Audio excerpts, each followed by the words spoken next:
Questão da Sesgran Rio para Transpetro, para selecionar engenheiros mecânicos. Vamos lá.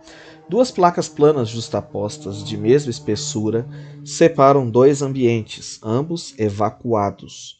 As temperaturas das faces esquerda e direita do conjunto das duas placas são mantidas a Tq e Tf. Sejam Ke e Kd as condutividades térmicas das placas da esquerda e da direita, respectivamente. Suponha o regime permanente e que L seja a espessura de cada placa. Nessas condições, verifica-se o seguinte.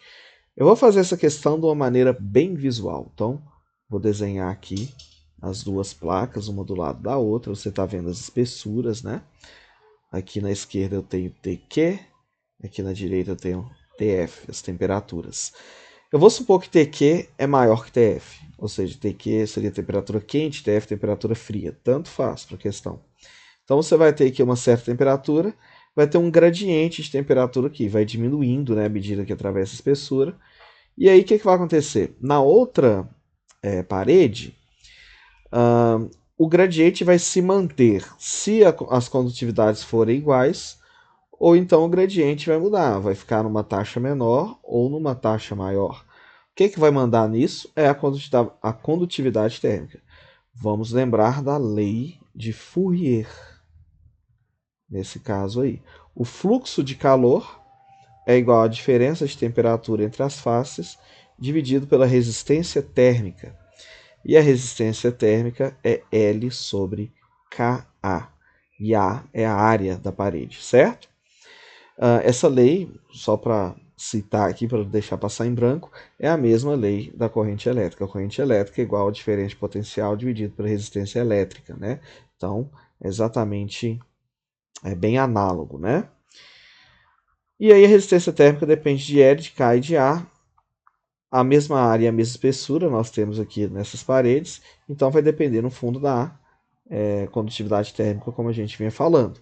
Se elas forem iguais, é claro que o gradiente vai ser igual, né, dos dois lados. Então, se ele vai inclinar mais aqui ou menos, depende se é maior ou se é menor. Vamos lá. Se Ke é igual a Kd, a temperatura Tm da interface, que seria essa aqui no meio, será mais próxima de Tq. Não, se for igual, ela vai estar exatamente no meio, né? Porque você vai ter aqui, olha, essa alturazinha aqui igual a essa parte aqui, né?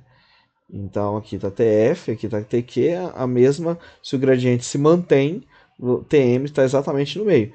Então já vou poder eliminar a A, vou poder eliminar a D, e como ela está exatamente no meio, já sei que o gabarito é a letra E, porque a temperatura no meio vai ser exatamente a média, Tq mais Tf. Agora olha o que ele falou aqui na B e na C. Se elas são diferentes, ou seja, uma é maior que a outra, o calor trocado aumentará. Eu acho que não ficou clara a pergunta que ele quis dizer, porque o calor aumentará em relação a quê? Mas eu acho que ele quis dizer o seguinte, o calor de uma para a outra, né? O fluxo de calor, não o calor trocado, mas o fluxo de calor aumentaria de acordo com a condutividade. E isso é bem interessante, porque é o seguinte, tá havendo o fluxo de calor daqui para cá, certo? Se fosse maior numa parede em relação à outra, se a gente faz uma analogia com a própria corrente elétrica, ia ter um sumidouro ou uma fonte de calor ali no meio, concorda? Então é como se fosse um escoamento mesmo, não tem como o fluxo mudar, porque você não tem sumidouro nem fonte de calor ali no meio das paredes. Então todo o calor que entra por um lado tem que sair do outro lado, certo? Então o fluxo é o mesmo, ainda que fossem diferentes as resistências. A pessoa vai dizer, mas então como é que pode o fluxo ser o mesmo, resistência diferente? Vamos aqui na equação. Mesmo fluxo com resistências diferentes daria simplesmente variações de temperaturas diferentes nas duas interfaces, que é exatamente o que a gente tem aqui no desenho, né? A variação de temperatura muda de acordo com a resistência, porque o fluxo é constante, ok? Então é isso aí.